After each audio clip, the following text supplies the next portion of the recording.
महाभारत की महान गाथा जिसमें शकुनी और दुर्योधन को खलनायक के रूप में माना जाता है। लेकिन श्री कृष्ण ने अर्जुन को एक ऐसा दृष्टिकोण बताया था जिसके मुताबिक शकुनी और दुर्योधन तो केवल मोहरे थे। असल दोष उन 5 पात्रों का था जो अपने अहंकार, क्रोध और हठ पर अड़े रहे और परिणाम स्वरूप महाभारत का विनाशकारी युद्ध हुआ।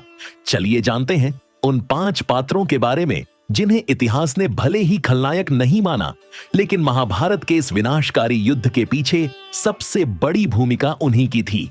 एक राजा द्रुपद, पंचाल का अभिमानी राजा द्रुपद, जिसकी रगों में प्रतिशोध था, उसकी सबसे गहरी जलन द्रोणाचार्य से थी।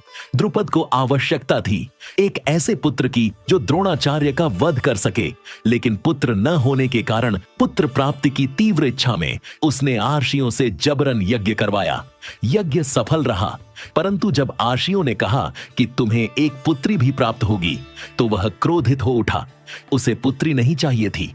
क्रोध में आकर उसने अपनी पुत्री यानी द्रौपदी के भाग्य में सुख नहीं, केवल दुख और अत्याचार मांगे। एक ऐसा भाग्य जो द्रौपदी को अपमान, पीड़ा और प्रतिशोध की आग में झोंक दे। और उसी भाग्य ने महाभारत जैसे विनाशकारी युद्ध के बीजारोपण का कार्य किया। 2 भीष्म पितामह गंगा पुत्र भीष्म, जिन्हें प्रतिज्ञा का प्रतीक माना जाता है, लेकिन उन्होंने अपने पिता की इच्छा के विरुद्ध आजीवन ब्रह्मचर्य का संकल्प लिया ताकि उनके पिता दूसरी शादी कर सके। यह संकल्प केवल त्याग नहीं था, बल्कि आगे चलकर महाभारत की राजनीति को मौन स्वीकृति देने वाला केंद्र बिंदु बन गया। जब गांधारी का विवाह धृतराष्ट्र से तय होना था, तो राजा सुबल यानी गांधारी के पिता इस रिश्ते से नाराज थे, लेकिन भीष्म ने कुरुवंश का झूठा अभिमान दिखाते हुए पूरी सेना लेकर स्वयं गांधारी को लाने गए ताकि राजा सुबल भयवंश इस रिश्ते का विरोध न कर सके। यही अपमान और जबरदस्ती गांधारी के भाई शकुनी के हृदय में कुरुवंश के प्रति गहरा विष घोल गई और वही विष आगे चलकर महाभारत की सबसे बड़ी चिंगारी बना।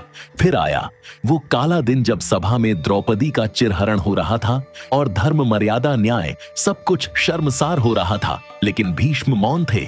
वे सभा में सबसे बड़े, सबसे शक्तिशाली और सबसे वृद्ध थे, फिर भी उन्होंने कुछ नहीं कहा।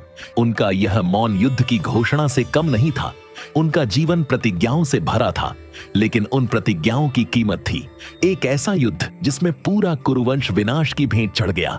3 युधिष्ठिर, धर्मराज कहे जाने वाले युधिष्ठिर, लेकिन जब बात आई अपने अहम और जुए की लत की, तो वही धर्म कहीं खो गया। हस्तिनापुर की सभा में बैठा युधिष्ठिर जुए की बाजी खेलने लगा और एक एक करके सब कुछ हारता गया। पहले अपना धन, फिर अपना राज्य, फिर अपने भाई और अंत में अपनी पत्नी द्रौपदी तक को दांव पर लगा दिया। जिसने जीवन भर धर्म की बातें की, उसी ने धर्म की सीमाएं लांघ दी, सिर्फ इसलिए कि वह स्वयं को धर्म का रक्षक समझने के घमंड में था। द्रौपदी का वस्त्रहरण हुआ, लेकिन युधिष्ठिर मौन रहा, क्योंकि उसके लिए दांव का नियम धर्म से भी बड़ा हो गया था। उसका यही अंधा धर्म, अहंकार महाभारत युद्ध का कारण बना। 4 दानवीर कर्ण, एक महान धनुर्धर, एक दानी वीर, लेकिन साथ ही एक ऐसा पात्र जिसने अपने स्वाभिमान को अहंकार में बदल लिया। कर्ण जानता था दुर्योधन अधर्म के रास्ते पर है, फिर भी उसने उसका साथ दिया, सिर्फ इसलिए क्योंकि दुर्योधन ने उसे मित्र मानकर सम्मान दिया था। लेकिन यह मित्रता इतनी अंधी थी कि वह सत्य और न्याय की आवाज को भी दबा बैठी। दुर्योधन को पांडवों से टकराने की हिम्मत कर्ण के सामर्थ्य से ही मिलती थी। कर्ण की युद्ध कला, उसका पराक्रम वही दुर्योधन का सबसे बड़ा हथियार था। लेकिन कर्ण ने न केवल अधर्म का साथ दिया, बल्कि उसे बढ़ावा भी दिया। सभा में जब द्रौपदी को अपमानित किया जा रहा था, तब कर्ण ने उसे वेश्या कहकर अपमान की सारी सीमाएं पार कर दी। उसकी जुबान से निकले वही शब्द, वो ताने, वो अपमान द्रौपदी के भीतर प्रतिशोध की आग बनकर धधकने लगे और यही आग महाभारत के युद्ध में बदल गई। 5 राजा धृतराष्ट्र एक ऐसा राजा जो केवल आंखों से ही नहीं, बल्कि न्याय, धर्म और कर्तव्य से भी अंधा था। धृतराष्ट्र को गद्दी तो मिली, लेकिन वह कभी राजा की तरह नहीं सोच पाया। वो सिर्फ एक पिता बना रहा और वही पुत्र मोह उसकी सबसे बड़ी कमजोरी बन गया। अपने पुत्र दुर्योधन की हर गलती को उसने नजरअंदाज किया।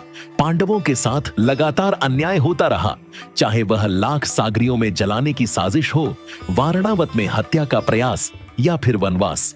और अज्ञातवास का अन्यायपूर्ण निर्णय धृतराष्ट्र सब कुछ जानता था, फिर भी मौन रहा। यहां तक कि जब उसकी सभा में द्रौपदी का चीरहरण हुआ, तब भी वह चुप रहा। अपनी आंखों से नहीं देख सका, लेकिन पूरे राज्य को अंधा जरूर बना दिया। धृतराष्ट्र का यह मौन, यह पक्षपात और यह मोह महाभारत की आग में सबसे अधिक घी डालने वाला कार्य साबित हुआ। वो राजा होकर भी राजधर्म निभा न सका। परिणाम स्वरूप महाभारत युद्ध हुआ तो यह थे वो 5 पात्र जिनके अहंकार, मौन और फैसलों ने महाभारत जैसे महायुद्ध को जन्म दिया।